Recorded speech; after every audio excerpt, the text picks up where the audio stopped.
अरे पुत्र, ये क्या कर रहे हो तुम? महाराज प्रियव्रत ने कहा कि पिताजी, ये रात बेकार में बना दिया आपने। रात का क्या मतलब? आधी उम्र तो सोने में बीत जाती है रात्रि होने के ही कारण। तो महाराज ब्रह्मा जी ने कहा, बेटा ऐसी बात नहीं है। इस संसार में मैंने जितनी भी चीजें बनाई हैं सबका अपना अपना महत्व है बेटा।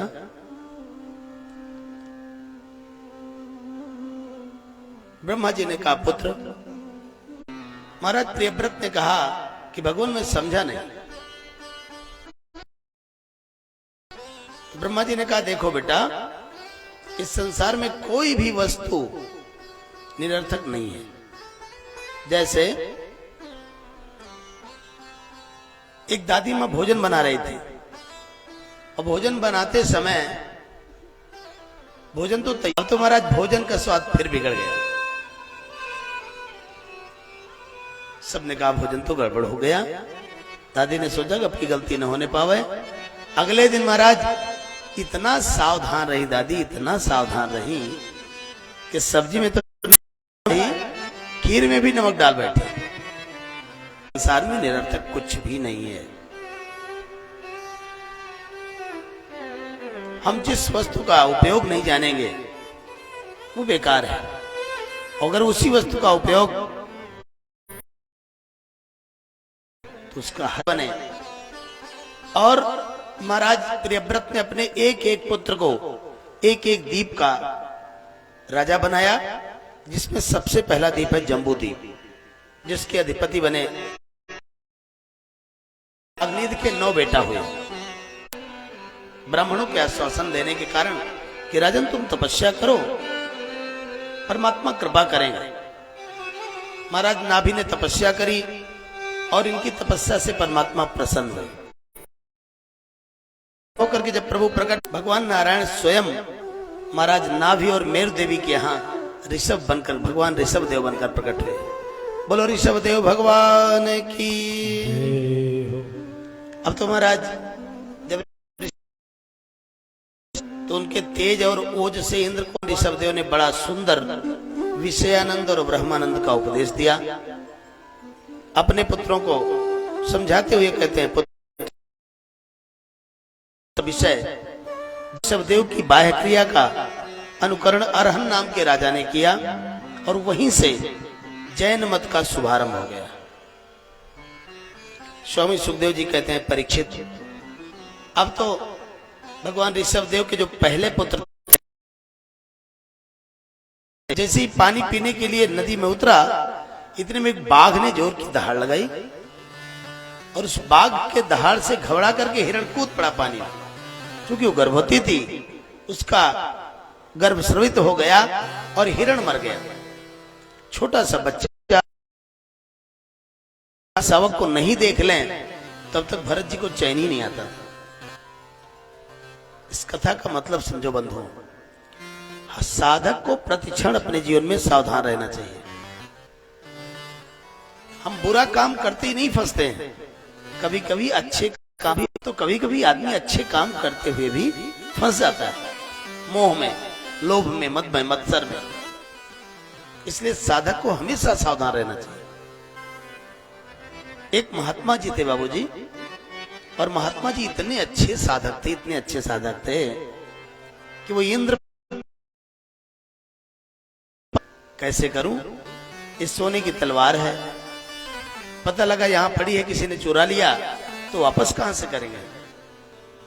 लेकिन अंत में जब संध्या बेला बीतने को हुई तो भाग करके गए किसी तरह, जल्दी जल्दी में स्नान किया, फिर लौट करके आए कुटिया में, देखा तलवार सोनियों पर, पत्तों पर हाथ भी मारने लगे।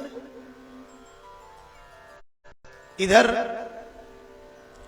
बाबा जी के हाथ में तलवार आई तो जो बाबा जी एक पत्ती को काटने में भी दया आती थी, अब वही बाबा जी झाड़ियां काटते काटते महाराज शिकार के शौकीन हो गए। बाबा जी के मन में आया कि चलो देखते बुराई, कोई छोटी सी बुराई भी आपके जीवन को एकदम खोखला कर सकती है। इसलिए साधक को हमेशा सावधान रहना चाहिए, हमेशा।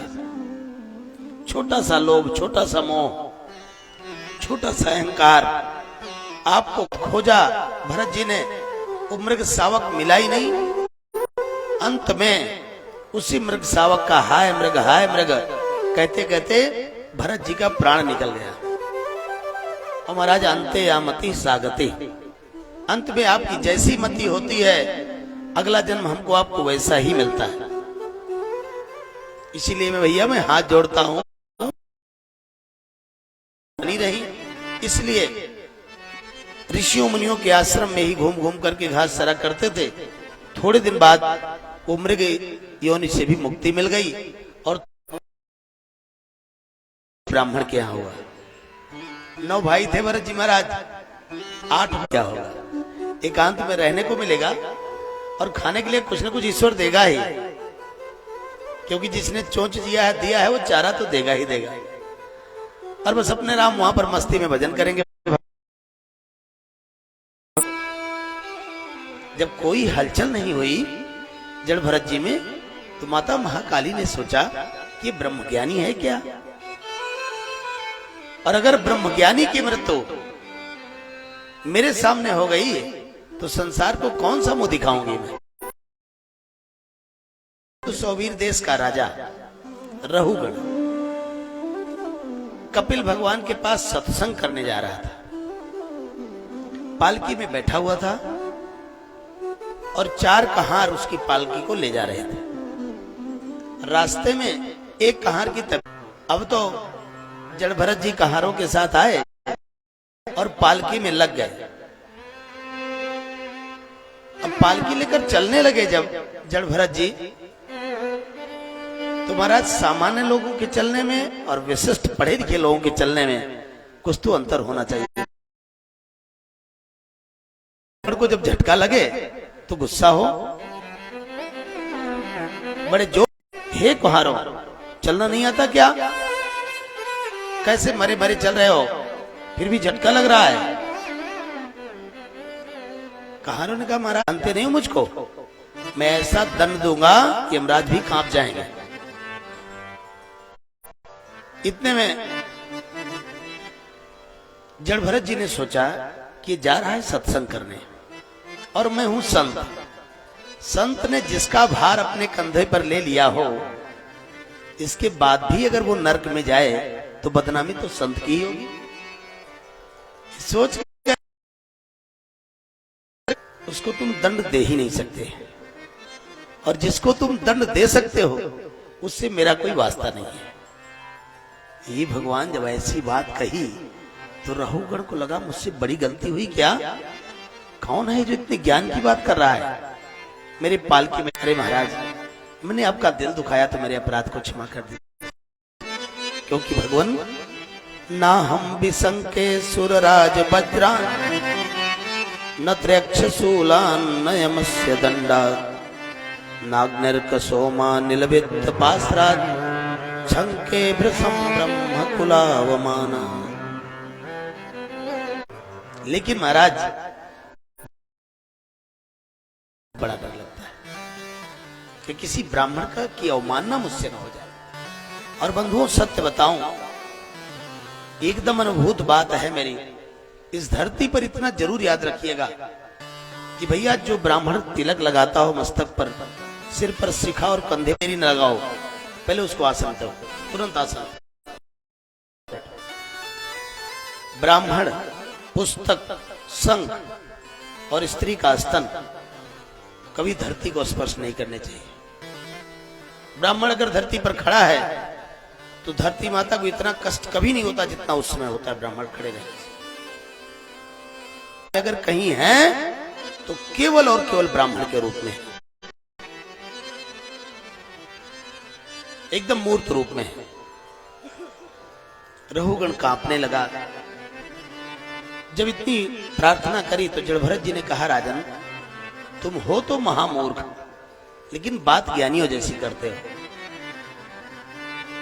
तुम्हें तो अभिमान गलित हो गया। स्वामी सुखदेव जी कहते हैं परीक्षित, जड़ भरत जी ने राजा रहुगण का अभिमान नष्ट किया और उसका कल्याण कर दिया महात्मा जड़भरत जी ने। इधर किया था। अब महाराज परीक्षित ने पूछा, गुरुदेव जरा हमें भूगोल और खगोल के बारे में बताइए। भगवान स्वामी सुखदेव जी महाराज ने परीक्षित को जम्बूद्वीप इत्यादि से जब कांपने लगे महाराज परीक्षित, तो स्वामी सुखदेव जी ने कहा, परीक्षित तुम इतना कांप क्यों रहे हो? परीक्षित ने कहा, भगवान आपने कथा ही ऐसी सुनाई, महाराज इतने कष्ट भोगने पड़ते हैं जीव को। स्वामी सुखदेव जी मुस्कुराते हुए बोले, परीक्षित तुम काहे डर रहे हो इतना?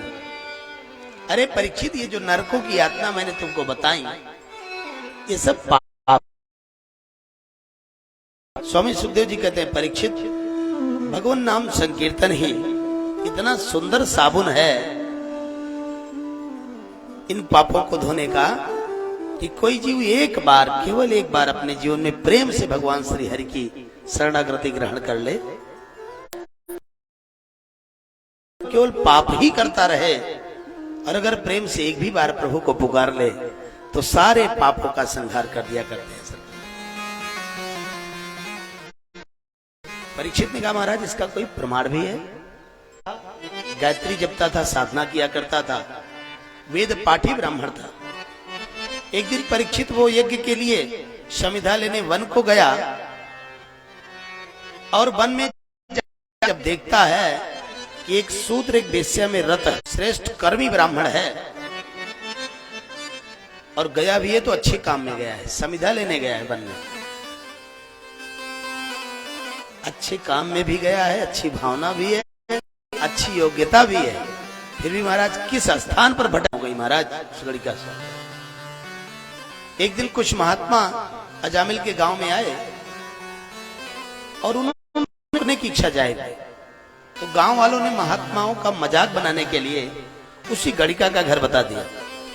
जाओ गांव को देख करके, कि उसने सोचा कि कुछ भी हो, चाहे हमको श्राप ही दे देंगे, लेकिन हम इनकी सेवा से वंचित नहीं होंगे अब।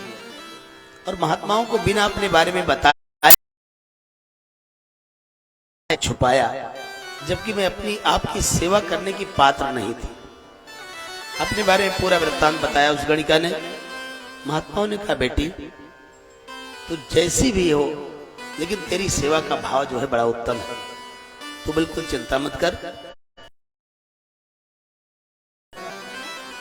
आप सोते हुए में भी आपका नाम आपको कानों में प्रविष्ट होकर आपको जगा देगा। नाम कोई सामान्य बात नहीं महाराज, जीवन भर आप उसी नाम से जाने जाते हैं। इसलिए बाबूजी नाम रखना बहुत सोच समझ के रखना अपने बच्चों। उस गणिका को संतान हुई, अजामिल ने उसका नाम नारायण रख दिया। धीरे धीरे वो बालक बड़ा होने लगा। कुछ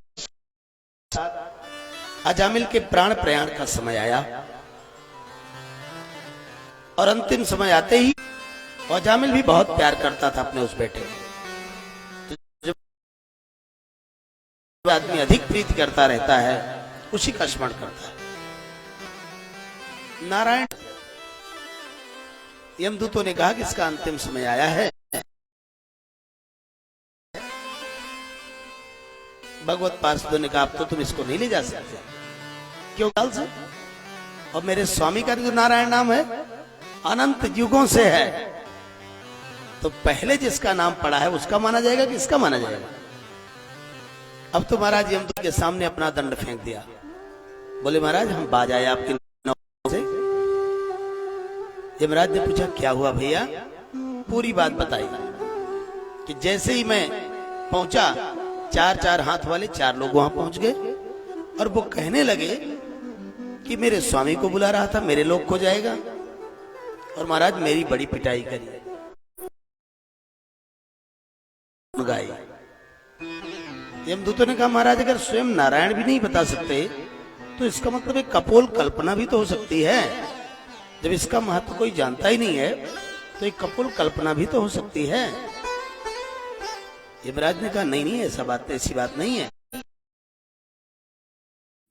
कुमारा चारों ऋषि कुमार, सनक, सनंदन, सनातन और सनत कुमार, भगवान कपिल, महाराज मनु, भक्तराज प्रहलाद,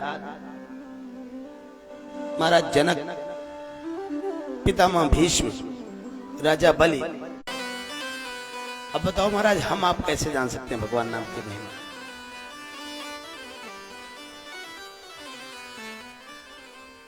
दूतों ने कहा इसका मतलब महाराज भगवान नाम बड़ा चमत्कारी है, तो इसका मतलब आए दिन तो हम लोग पिटते ही रहेंगे। सरकार, एक निवेदन है आपसे, कोई एक